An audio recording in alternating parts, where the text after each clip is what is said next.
कि मुनि धीर जोगी सिद्ध संत, जो मुनि है, जो धैर्यशाली है, जोगी, जोगी मानी जो निरंतर परमात्मा से योग युक्तो भवार्जनो, जो परमात्मा से हरदम कनेक्टेड है। योगी मानी योगासन कराने वाला नहीं है, ध्यान रखना। योगी मानी है जिसका परमात्मा से योग युक्तो भवार्जनो, योग के माध्यम से परमात्मा से जुड़ जाओ, कनेक्शन हो जाओ तुम्हारा, जो निरंतर परमात्मा से जुड़ा रहता है। ऐसे जो योगी लोग हैं, मुनि धीर जोगी सिद्ध संतक, सिद्ध वो हैं जो अपनी आत्मा में स्थित हो गए हैं। कोई भी विकार, कोई भी घटना प्रकल्पना उन्हें आप अपनी आत्म तत्व से अलग कर ही नहीं सकती। मुनि धीर जोगी सिद्ध संतत, संतत मानी continuous, those are connected with the god, जो अनवरत परमात्मा से कनेक्टेड है, एक पल के लिए दूर नहीं होते। ये वो राम मुनि धीर जोगी सिद्ध संतत विमल मन जही ध्यावई, जिन्होंने अपने यम नियम आसन प्राणायाम प्रत्याहार धारणा ध्यान समाधि से अपने मन को निर्मल बना लिया है। आहार के द्वारा मन को निर्मल बनाओ, विचार के द्वारा मन को निर्मल बनाओ, आचार के द्वारा, ये तीन साधन है मन को निर्मल बनाने के। आचार मानी आचरण, तुम्हारा आचरण तुम्हारे मन को बिगाड़ देगा, तुम्हारा विचार तुम्हारे मन को बिगाड़ देगा, तुम्हारा आहार तुम्हारे मन को, ये तीन चीजों को शुद्ध रखो, आहार विचार और आचार। ये आचार वो नींबू और आम का आचार मत समझ लेना, आचार मानी आचरण। तो सबसे पहले जो साधना का सबसे पहला चरण है, पहला स्टेप कौन सा है जानते हो? हिंदू कौन होता है? हिंदू जन्मजात योगी होता है, हिंदू जन्म से ही सन्यासी होता है। सन्यासी होना एक अलग बात है, लेकिन हिंदू धर्म में जन्म लेने का मतलब ही ये है कि तुम सन्यासी हो।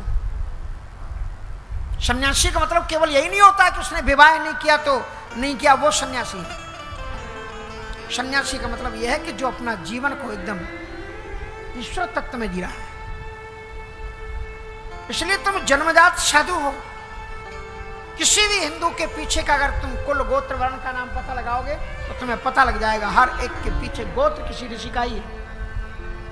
और जब किसी का गोत्र कोई पता नहीं होता है तो कौन सा गोत्र पंडित जी बुलवाते हैं मालूम है? कश्यप।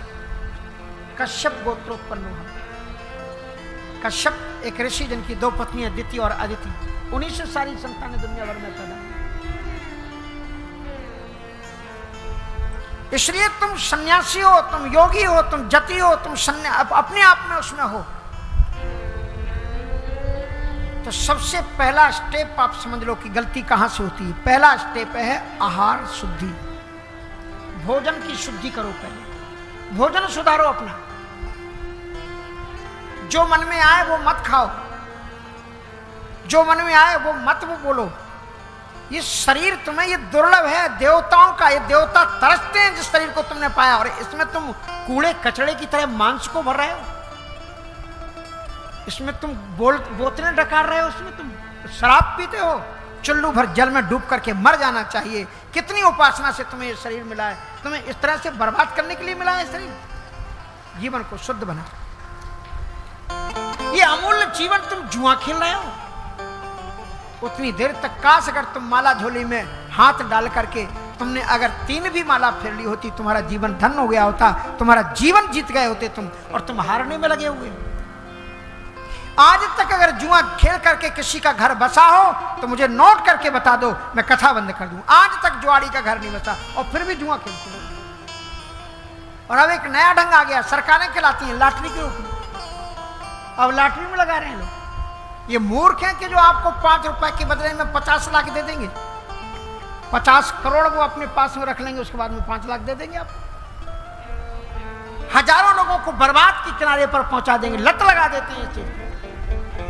और अब तो संगति और कुसंगत के लिए कहीं जाने की जरूरत नहीं है, अपना मोबाइल उठाओ, उसी में संगति है और उसी में कुसंगति है। उसी में आराम से बैठ करके मम्मी पापा से कहो कि मम्मी हम क्लास का सब्जेक्ट देख रहे हैं और खेलो जुआ। उसी में गेम में जुए दे दिए, बताओ कहां ले जा रहे हैं इसको, कहां ले जा रहे हैं मानव सभ्यता को। ये मोबाइल के अंदर में गेम, गेम के अंदर में जुआ। अगर मनुष्य समझा, अगर भारत डूबा तो सारा ब्रह्मांड डूब जाएगा, मैं बताता हूं। क्योंकि ब्रह्मांड के डूबने की जब स्थिति पैदा होती है तो ये भारत ही वो धरती है जहां का व्यक्ति अपने श्रेष्ठ आचरण को फिर बताता है दुनिया को, और पूरी दुनिया आचरण करके आगे बढ़ती है। और ये एक युग है, एक युग भगवान ने दिया है। योगी और मोदी दो दिए हैं कि आप संभलो और अपने देश को संभाल लो। अगर आज नहीं संभले तो तुम कभी नहीं संभाल पाओगे अपने आप को। एक युग आता है, समय आता है, इस समय पर अपने आप को तकदीर बना लेनी चाहिए। अभी मंदिरों का युग है, कथाओं का युग है, यज्ञ का युग है, साधुओं का युग है, आध्यात्मिकता का युग है। सारी दुनिया तुम्हें देख रही है। आप आश्चर्य मानोगे कि मैं एक जगह पर गया, from which country are you? मैंने कहा from India. Do you know Yogi? Who is Yogi? I don't know. है, that is very famous person, I know him. बड़े प्रसिद्ध व्यक्ति है इस समय तो इंडिया में। उसका नाम मानी प्रधानमंत्री से ज्यादा योगी का नाम बोलो। कहता डू यू नो योगी? और अगर इस समय पर आप, संगति आपके हाथ में है, कुसंगति आपके हाथ में है, आपको अपने जीवन को दिशा देनी है। तो भोजन से आपकी शुद्धि, जैसा खाओगे अन्न वैसा बनेगा मन, और जैसा पियोगे पानी वैसी बोलोगे वाणी। इसलिए आहार को शुद्ध करो। भगवत गीता के 18वें और 17वें अध्याय को जरूर पढ़ना। कितनी गजब की गीता। गीता भगवान कृष्ण जी की पर्सनल डायरी है। जैसे कोई महापुरुष होता है ना, पुराने जमाने में डायरी चलती थी और जरूरी कोई बात होती थी वो उसमें लिख लेता था व्यक्ति, और वो किसी को देता नहीं था। बाद में मिलती थी किसी को डायरी, कहते यार इसमें देखो क्या लिखा है। श्री कृष्ण जी ने अपने सामने अपनी पूरी पर्सनल डायरी अर्जुन को दे दी, और वेदव्यास जी ने आपको दे दी। जिस धर्म के लोगों के पास में गीता जैसा ग्रंथ हो और फिर भी वो आत्म तत्व से वंचित हो, तो उनसे ज्यादा दुर्भाग्यशाली कोई नहीं हो सकता है। देखो आप एक बार पढ़ो गीता को, सब कुछ कैसे जिए, कैसे खाएं, कैसे पिए, कैसा सत्य कौन है, रजोगुण कौन है, जीत क्या है, हार क्या है, कैसे मन को संयम करें, कैसे दिशा चलें, कैसे उठें, कैसे बैठें, कैसे, सब कुछ आपको गीता मिल जाएगा। Gita is a personal diary of lord Krishna. जैसा खाओगे अन्न वैसा बनेगा मन। इसलिए आहार शुद्धि, सत्य शुद्धि, सत्य शुद्ध ध्रुव स्मृता। आहार की शुद्धि होगी, विचारों की शुद्धि हो जाएगी, और विचारों की शुद्धि हो गई तो तुम्हारी मानसिक चिंतन सही हो जाएगा और तत्व को पा जाओगे। आहार जैसा खाओगे अन्न वैसा बनेगा मन, और जैसा पियोगे पानी वैसी बोलोगे वाणी। इसलिए दो चीजें अपनी सुधार लो।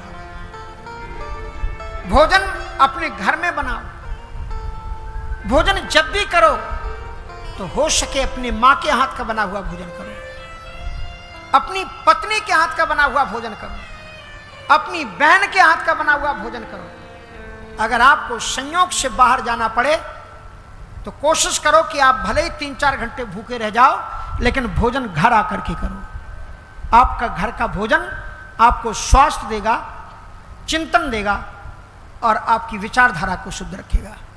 और एक नया कल्चर जो आप पैदा कर रहे हो ना, कि सप्ताह में एक बार होटल में जाकर के पूरे फैमिली के साथ में जाकर के खाते हो, ये स्वस्थ चिंतन नहीं है, ये बच्चों को गलत दिशा ले जाएगा।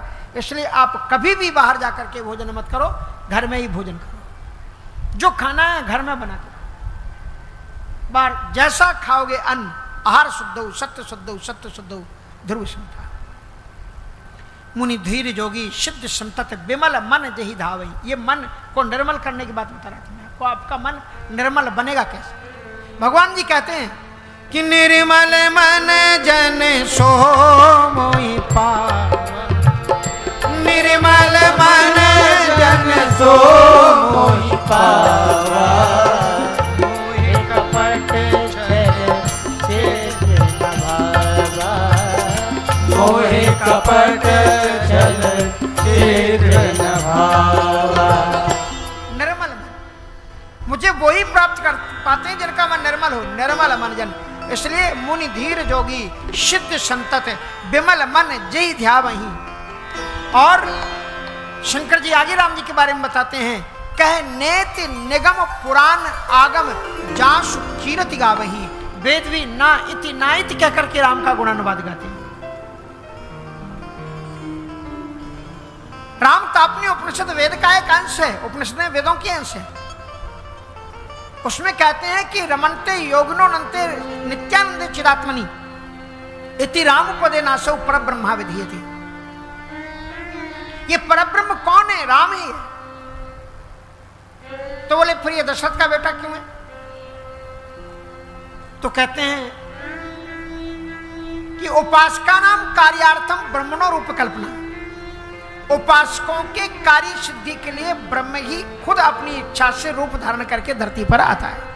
मनु शत्रुपा ने तपस्या की, इसलिए भगवान धरती पर आए।